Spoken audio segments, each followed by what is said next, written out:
Hello, dear listeners. You're tuning in to Innovative Spain IT Chronicles. My name is 𝐿𝐞𝐲. I'm an IT specialist with, 10 years of background in product development, AI, and IT infrastructure with cybersecurity.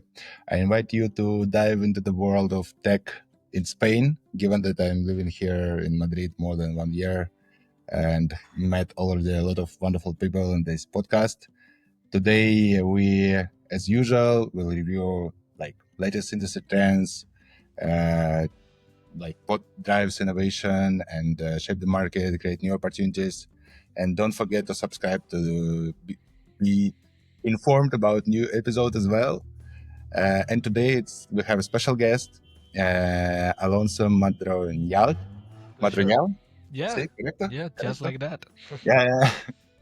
I believe that the best way to introduce the guest is to share mic with the guest. So, Alonso, welcome. Thank you for coming. Please give us a short introduction about yourself Thank you so and much. what you would like us to know about you. Thank you so much, 𝐿𝐞𝐲. Well, I'm Alonso Madroñal. I'm based here in Madrid. Actually, I'm a full-time student. However, I'm just finishing the undergrad. For non-Spanish listeners, I'm doing quite a strange thing, which is having two bachelor degrees combined into one. So I am both an electrical engineer and also a computer scientist, right? For the moment, I am just writing my thesis. I am specializing in natural language processing, but that's half of my story, right? Because I am also a really passionate person about humanities. I'm a really passionate reader, writer, and I love both philology and philosophy, which, as you will see, have also a lot of unexpected importance even when working in STEM and trying to innovate. So again, thank you so much, 𝐿𝐞𝐲, for having me here today. It's going to be a pleasure, I know. Igualmente, likewise. I would say, Alonso, just to bring some light to the picture, why you are here and why it is really interesting to have a conversation with you today. I think that we covered educational part. We covered educational part for undergraduates, for graduates as well, for students, mostly from professores side. But it will be really interesting, and though it's not covered yet, to describe a bit like educational process, how you find education right now, what do you feel is good, what do you feel it could be better, and tell us a bit about how university education looks like for non-Spanish people, for example. Mm-hmm. Yeah, of course. So I have to tell, and this is quite, I think it's quite accepted. In Spain, mostly you will have universities, right? If you are a student and you want to go to uni, you will mostly find this kind of offer. First of all, you have all of the universities in the capital, Madrid, which are like one of the blocks. Then, of course, you have universities in both coasts, mostly in Catalonia and Valencia, and also in the north, really top universities. And then you have mostly autonomic universities in each one of the provinces, because, again, for non-Spanish viewers, we have sort of a regional model, right? So I think those are the three. I can tell you, which I think it's also a quite general part of the experience about universities in Madrid and universities about STEM in Madrid. So, what is it like? Well, as you know, or as I suppose you know, we have a 4-year university plan for single degrees. If you are doing one double bachelor like mine, it's going to be 5.5 years. Before it was 6. Now you have 4 years plus, 1 year to 2 years of your master's education, which for STEM careers such as engineering, it's really needed, since it's the one thing that allows you to specialize. If I were a student right about to come into the university, what I would expect is an experience in which you are going to learn both theoretical concepts and then you're going to apply them into practice. And in engineering, you're going to see this super clear. You're going to grasp the fundamentals, your maths, your physics, your algebra, your electronics, and then you're going to do it. And I think that's a really good thing about my experience in engineering. If you are learning about circuits, you can be sure you are going to make those circuits, and you are going to understand physically what are you doing.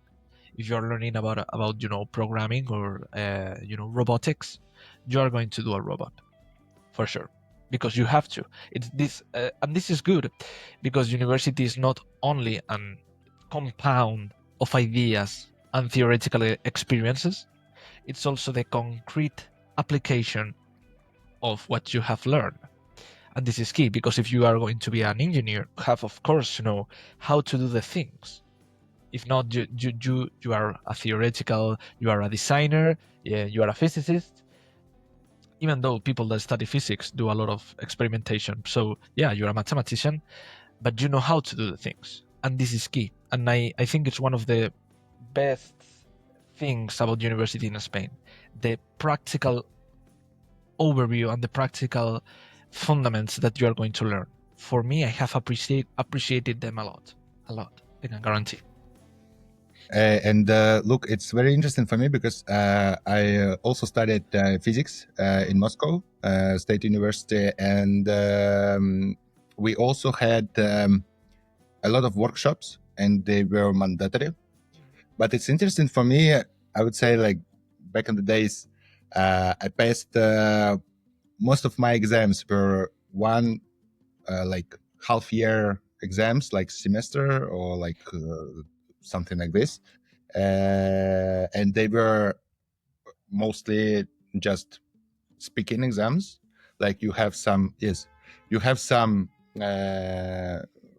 type of task that you just accidentally choosing, and then you try to resolve the problem, and then the professor just comes to you and say, okay, tell me about this. And that's how it was checked that you're not just learning some concepts, but also really understands what each part of the equation knows. The problem in this approach, I believe, is that it's not standard, so it's very dependent on professor. From one hand, the second part, I think, is still learning. I'm a theoretical physicist, so I mean, like, I had practicums, but they were still, we had like a bit old laboratories. We had old equipment. We understand the thesis, like how to do it mostly, but still, I would say it was not for me very applicable. So maybe, Alonso, if you just could explain, like in several words, in several sentences, like how it looks like from your perspective now, like you are engineer. And also one more thing I would also like to ask.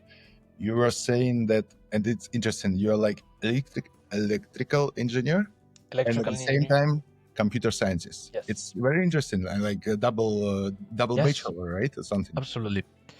So let's tackle that first, maybe. Yes. This is kind of a strange thing, and I've only seen it in Spain. I know that, for example, in American universities or English universities, you can have a major and a minor, but this is basically like having two majors at the same time. So I don't really. It's kind of new. Also, it's something that you start seeing from the. I mean, we have one super famous double major, which is maths and physics, but the rest of them have been popularized around the past decade, more or less. So it's kind of new. So as it is new, of course, there are a lot of challenges, as mainly with bureaucracy and organization and all of these kinds of things that the university needs. But I think, at least for my particular case or this particular combination, it's really peculiar but really powerful too. Because again, if you are electrical engineering, it's super versatile. So if you are starting from there and then you go to specialize in computer science, you are building from the base. Like you are going the lowest level you can go, and then you are building up from there. So the perspective they give you is completely holistic, right? It's not like you know how to program, you could do the abstraction from the line of code in Python, right, back to the computer, like back to the memory of the computer, back to the individual electrons even. So I think it's super, super interesting. Yeah, I agree. It's kind of hard, I have to say. It's going to, how can I say this?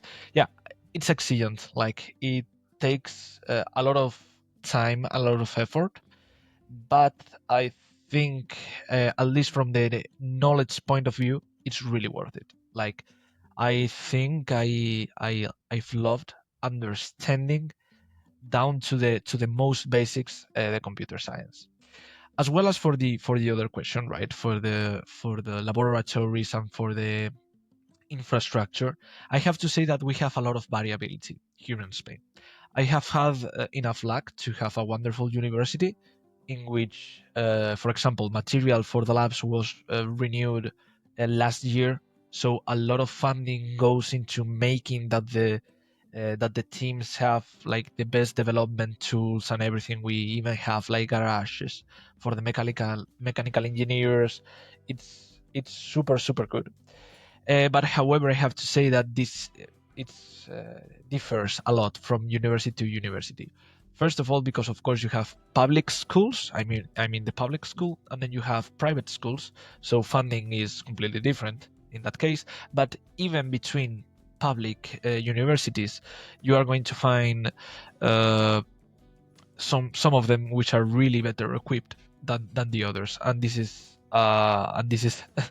just because of the funding of the universities in Spain, which is a theme on its own, right? It could give us 2 or 3 podcasts to talk about that with the experts. But yeah, if you are a student and you want to go into the university, try and make sure, if, for example, this practical experience is really important to you, that your university is investing in that kind of service, right? Because it's not something you can just overlook and just assume, right? You have to make But sure you are.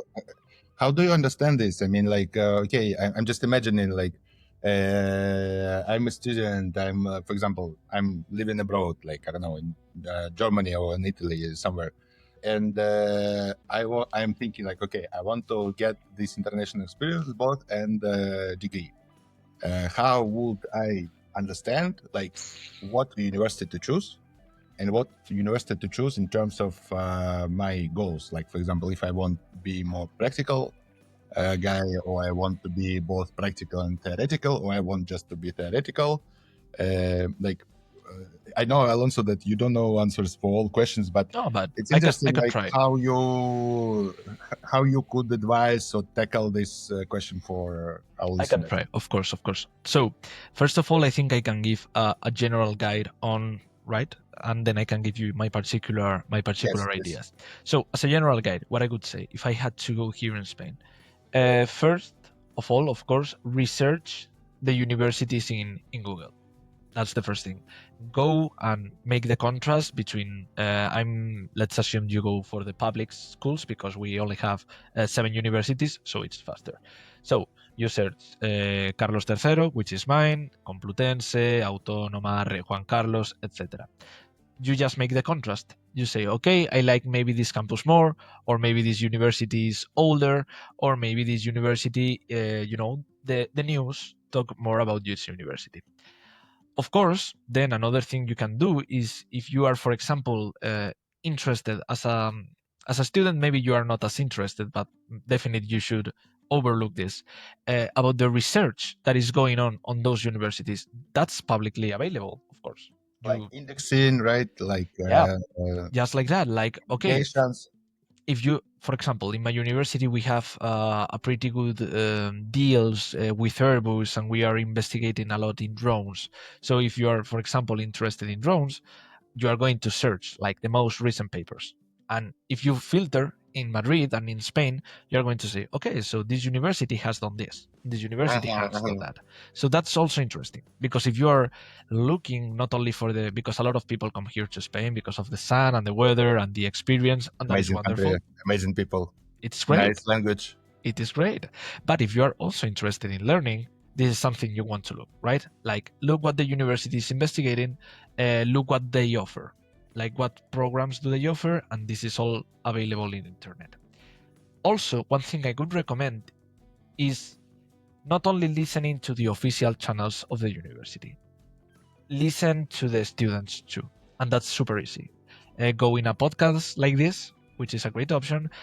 Go to TikTok and search for opinions, because those are going to be your classmates, or more or less, right? Those are the people you are going to be sharing time with.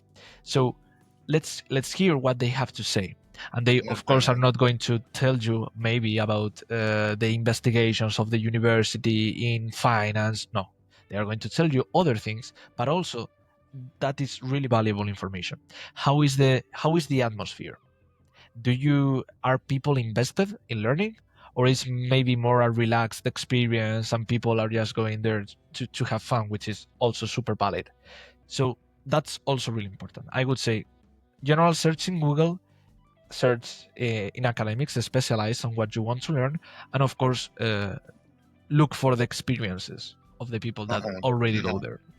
As for mine, what I would say is, as a general rule, in STEM, of course, because then in humanities it's a complete different thing, you have two major engineering universities, which are Carlos III and Politecnica. Politecnica, it's older. It's like the first big important engineering university. So as it is a little bit older, some of the equipment is also older. A lot of people go there, so funding has to be more sparse between all of the services. But it's really good. It's the education is really good. Carlos III, on the other hand, again, the education is excellent, but as it is smaller, they can afford more things because there are less students. However, it's harder to get in. So that's I don't know how is it for international students. Maybe it's completely different, but for national students, that Carlos III is harder to get in. Of course, it depends on What the. kind of competition? I don't know how Oh, you. so when you finish high school, right, you have to do the access to the university exam, which I think right now is called PAU. I don't know, the name changes every year. So you do those exams, and it's like a competition, right? You are scored from 0 to 14, and usually for engineering degrees, you are going to have like 10 or more. There are some degrees which are impossible. As I told you, these maths and physics, you have to have almost perfect exams. It's completely crazy. But then in engineering, depending on the demand really and on the offer, you are going to have more or less opportunities. That's what I say, that the Carlos III is somewhat harder, because as there are less vacancies for people, it's harder to get in. As Polytechnica is so much bigger, it's kind of easier, but then they make it that it's also like this saying that Polytechnica's classes are harder. I've heard that, but I cannot guarantee it. And then, of course, if you want to study physics or maths or any other kind of science degree, but not necessarily technological or engineering, you have Complutense and Autónoma, which is really funny because they have this kind of rivalry between them, right? It's like it's they one say they are the best, and I cannot tell which is the best because I don't know, but I know they are super good also. I will tell you a lot. Sorry to interrupt you, but it's very funny because in Moscow State University we had like Faculty of Physics, Yeah. and in front where is two similar buildings completely, Faculty of Physics and Faculty of Chemistry. Oh, and between these two blocks there was a monument for Lomonosov, like the scientist that and politic also that just built it, was the founder of this university in the middle of 18th century. And the greatest discussion, very hard discussion always, to which faculty this monument is closer. And yes, and physicists always say like on half of glass it's closer to physics. on half of glass of I don't know, vodka or something. So I mean, like it's really funny how sometimes scientists compete in very It's weird way. super it's super weird. It's super weird because you say these are like super rational people and they are no Yeah, no no no no yeah, no not at all, not at all. I mean, people from, if I'm recalling correctly, people from physics in the Complutense usually like fight with people from physics in the Autónoma, and in engineering it's the same, of course. There's also always the question of which engineering degree it's the hardest, right? And people are yeah. discussing, so it's super funny, like, because it's also super niche. It's like something that if Yes, you yes, are yes, an yeah. engineer, but if not, it's completely forgotten. It's Uh, it's really funny, and I think that what I see also, maybe it's just my observation, but I see that in Madrid it's very highly engineered city. I mean, like there are a lot of tunnels, bridges, very complicated roads. Engineering systems are also complicated. Like you have central cooling systems and central heating as well. So it's really hard to plan to implement this, and I suppose that this also part of educational benefit. Like you have a good engineering schools, but I don't know. It's just my observation. it's a I think that that's like the kind of observation, because I have lived my whole life here in Madrid. I never thought about that, but now that you say it makes somewhat sense, because just like a quick geography lesson, Madrid is, of course, in the center of the peninsula, the Iberian Peninsula. Well, it would be Toledo, but yeah, Madrid is the capital, so we say it's the center. And And Madrid, it was also the capital. I think yeah, that they were most of the cities in Spain were a capital at for some some time. point. At some point, yeah. So Madrid is, it's the kilometer zero. It's like the 0 kilometer, Yes, yes, yes, and yes. all of the roads go there. So, or pass through Madrid, more or less. So of course it would make sense that at least the civil engineering aspect of the roads is it's well done. But now that you say it, I have to say that yeah, there's like a lot of engineering in Madrid, which is like all good engineering, completely unappreciated, because the things do work really well now that I think about it. So yeah, it's a Even really good appreciation. M30 tunnel, it's crazy. I mean, like it's so big, so wide, a lot of different parts. It's really hard to plan.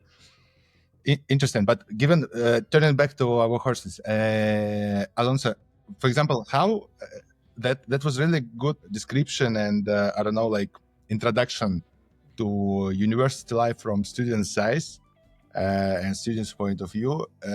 But if we will talk about exams and the educational, mm, I don't know how to put it.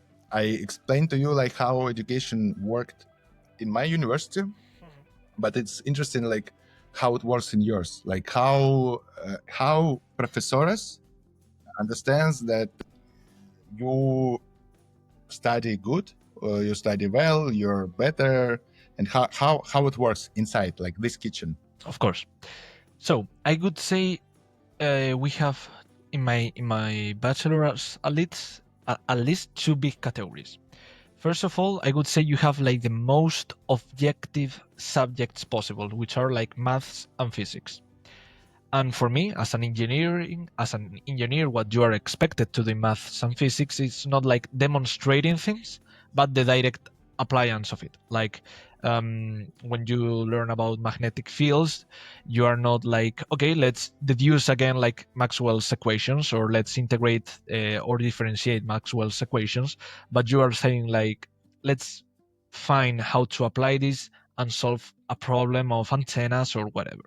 So in these kind of subjects where you're going to find yourself, without any doubt, it's one or two exams before the big final exam, and you're going to be evaluated with that. Each day you're going to go to class, you're going to learn whatever, like integrals or derivatives or uh, whichever things, like complex numbers, I don't know.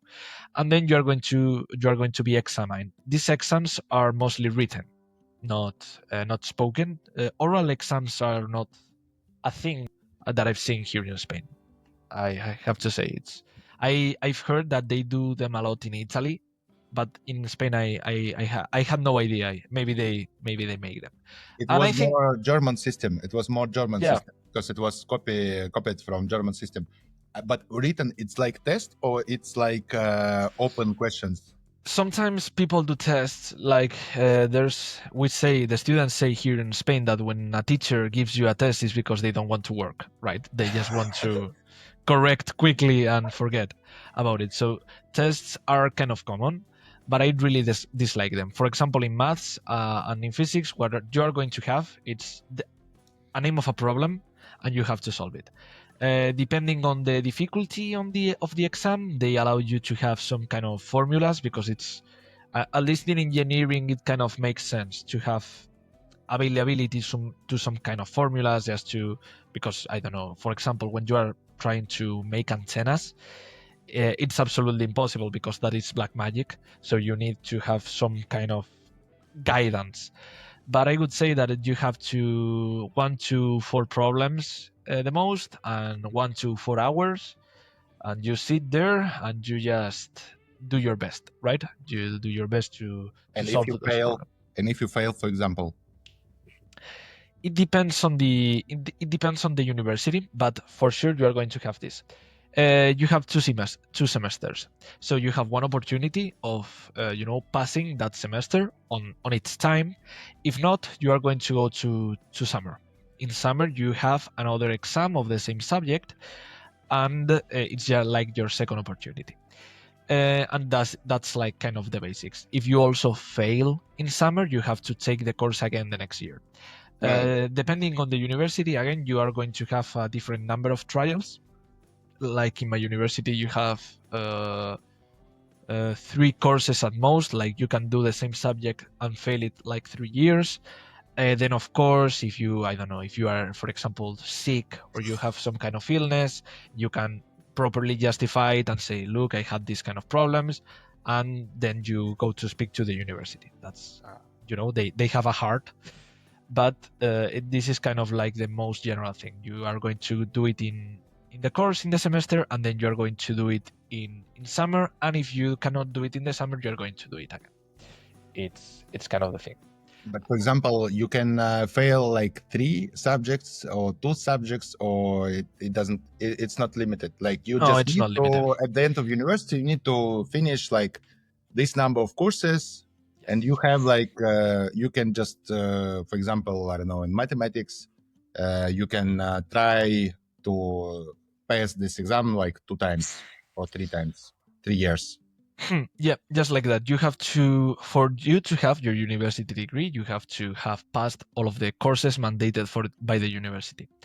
However, you don't have to do it in the first try. Matter of fact, as well, as of course you know, in STEM it's really difficult to do that, to pass everything at the first time.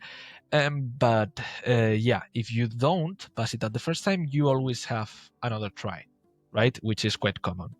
Um, However, you do have a limited number of times. You cannot be in the university your whole life unless you are a professor.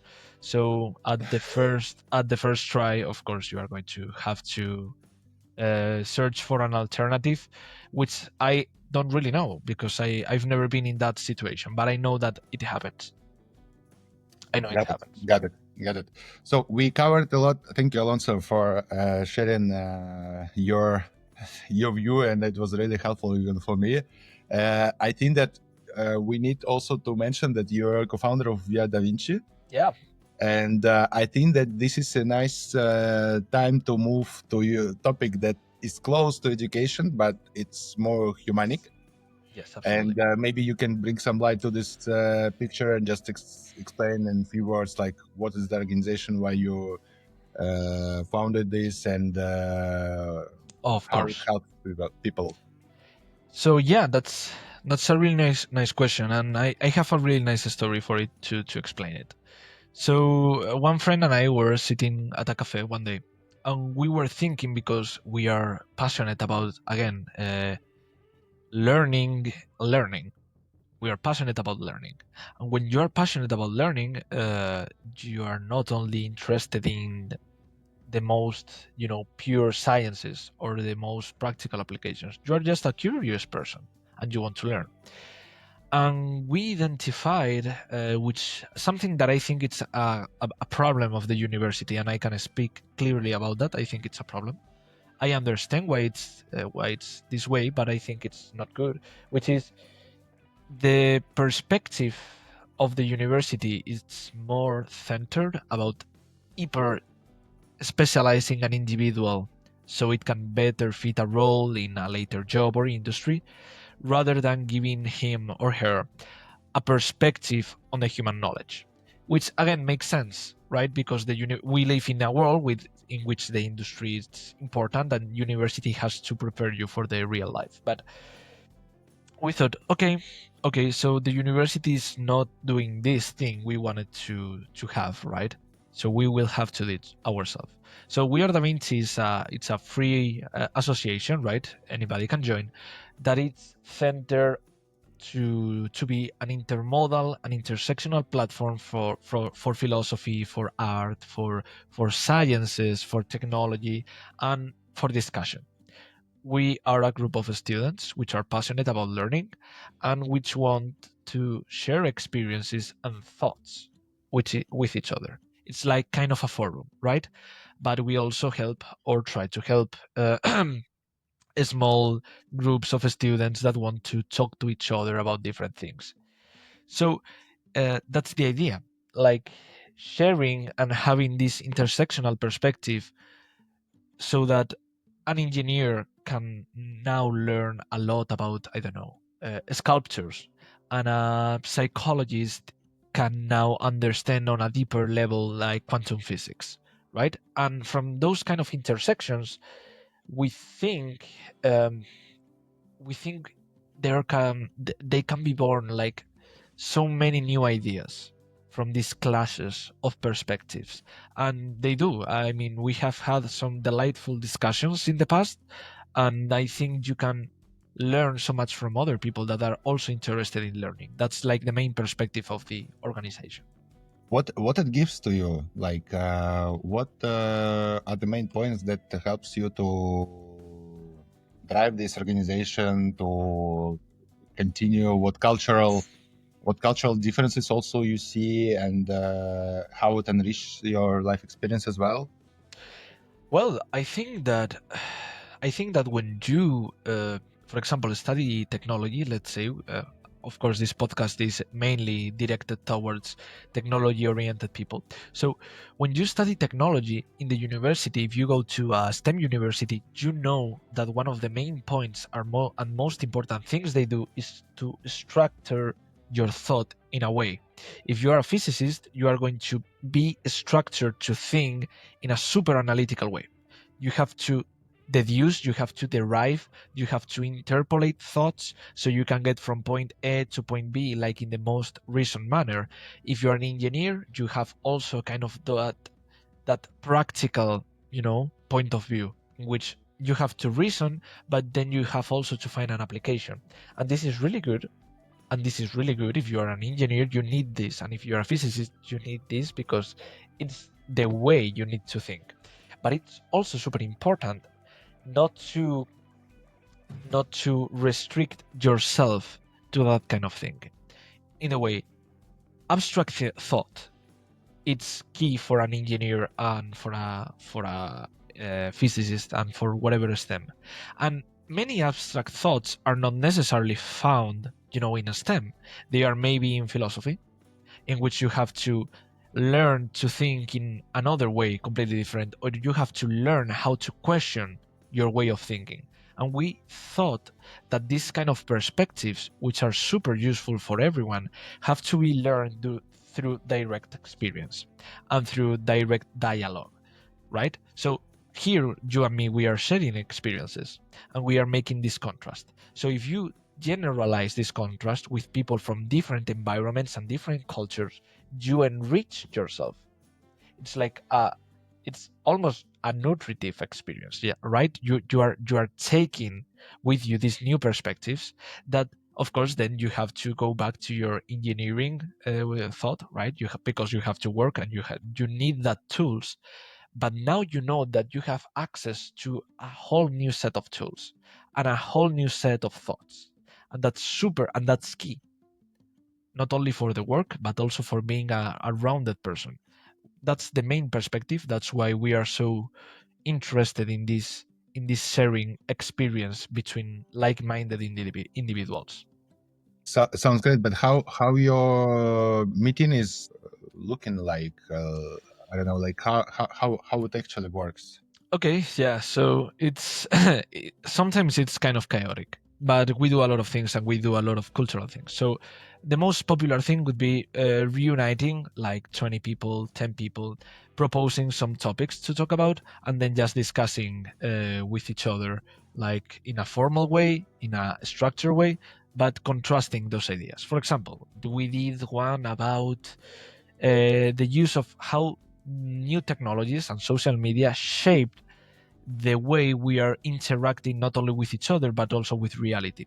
Like for example, I had just to give you an example, in that talk we were like 10 people talking with each other, and one of my colleagues said that the way in which information is processed has, like in computers, has fundamentally shaped the way we are also processing information, like just because we have grew accustomed to that, like to that kind of isolated way of processing things and consuming content also affects the way you think.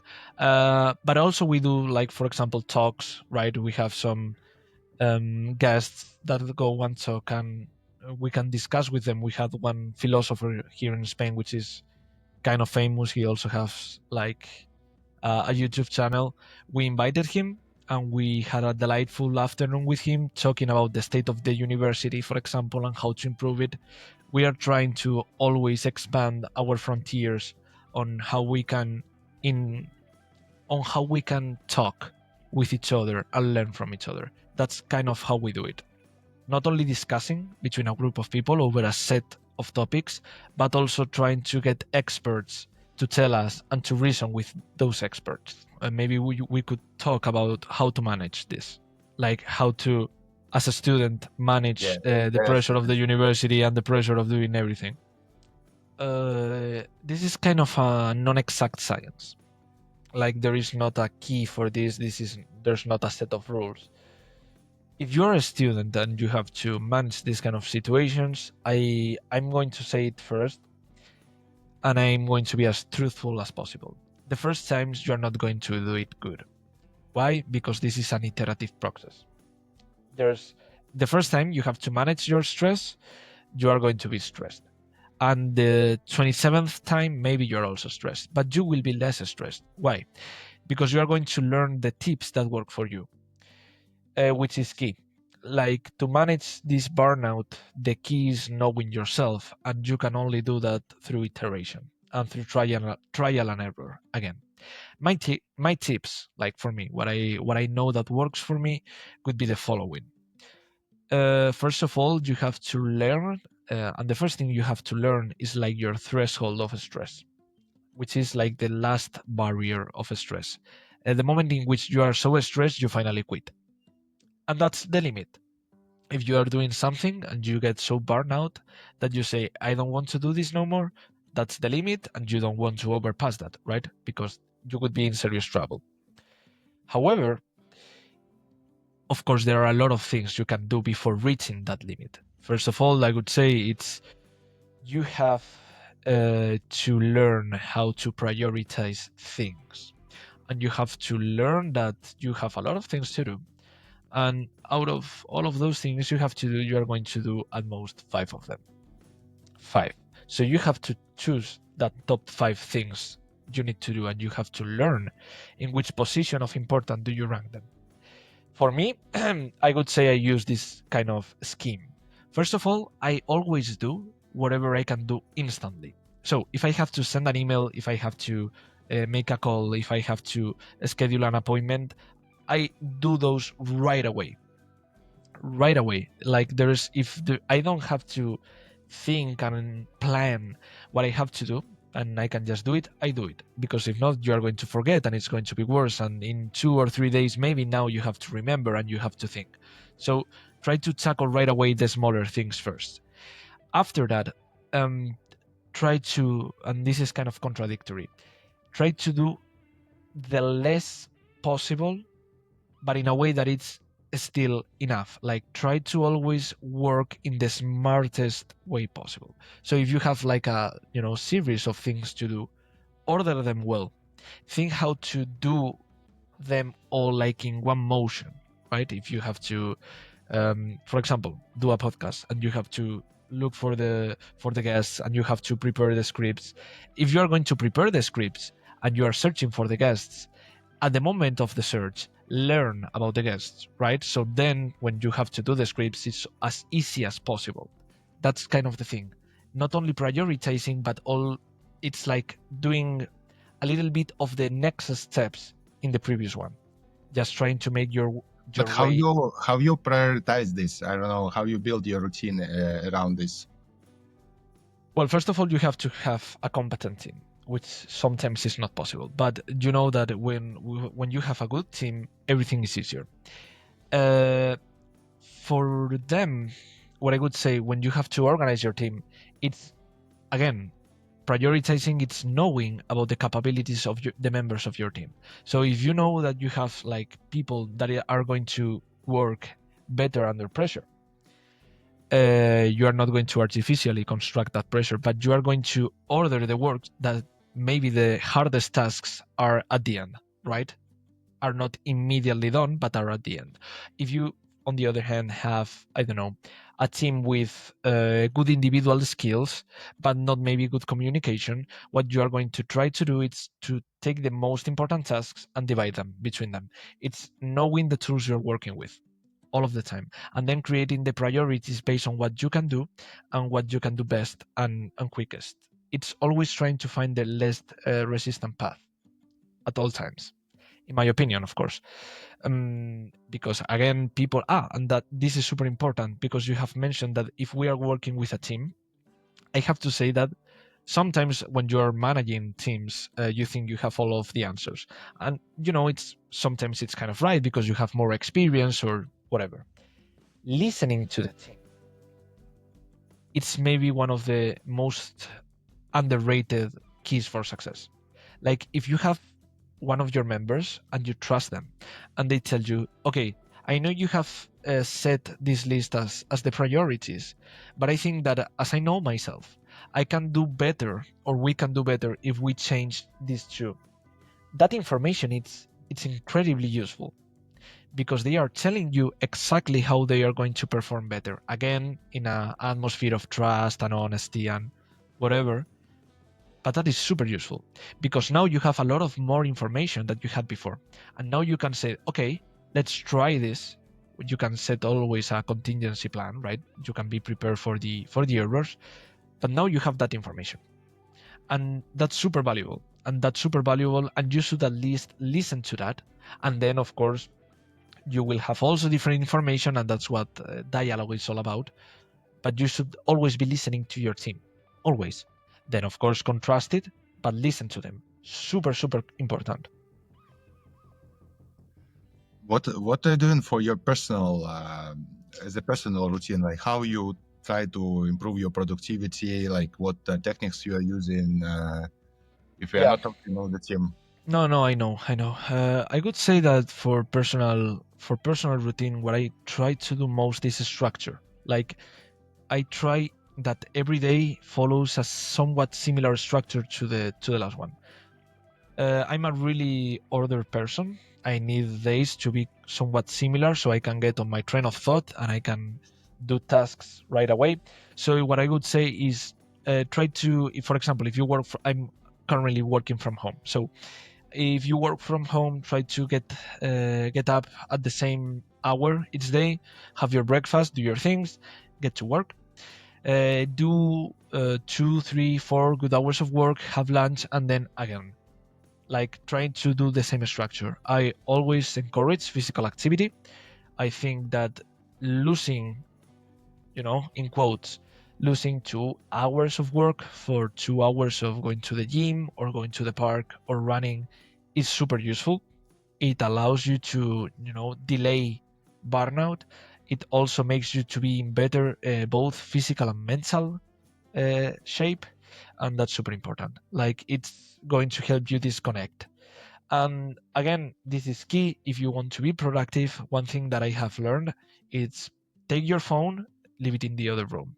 You don't want to be near your phone. You have to use WhatsApp, use it in the computer. You have to use the mail, use it in the computer. Even if you are like a social media manager or something like that, use it in the computer.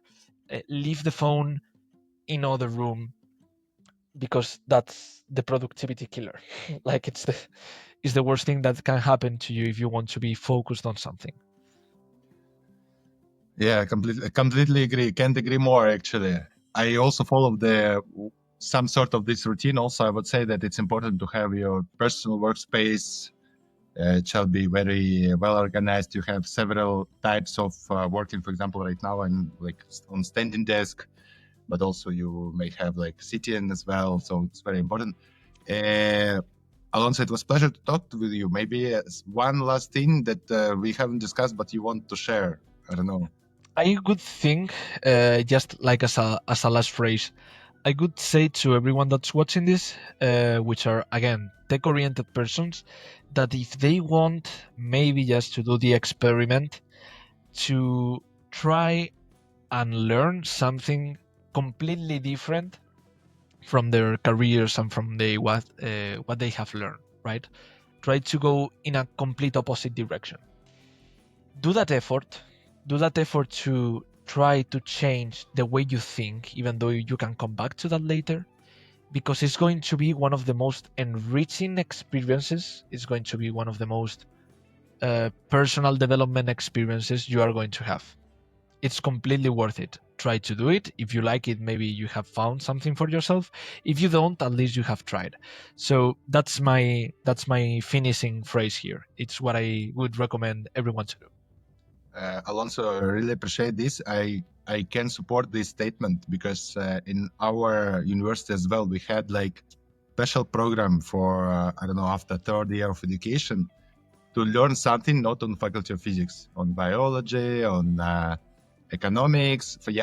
Me, for example, I went to game theory and to history as well, I think, or something like that. So it's really interesting, and it's not logical, and like it's not something that you're thinking like it's good to know like learn something that I'm good at, but given this opportunity to learn more like from completely different industry or science part, like philosophy, for example, you will see how to apply these things in your real life. Absolutely. Alonso, it was a pleasure to talk. It was a pleasure to talk to you, Genia. Yeah, dear listeners, if you liked it and if you're still here, please put some like comments and share with us what have we missed with Alonso today, what you would like to ask Alonso and what we missed. Thank you so much. Muchas gracias. De nada. Tengas buen fin de día and todo día también. Buen fin de semana, Genia. Nos vemos pronto, espero. Sí, sí.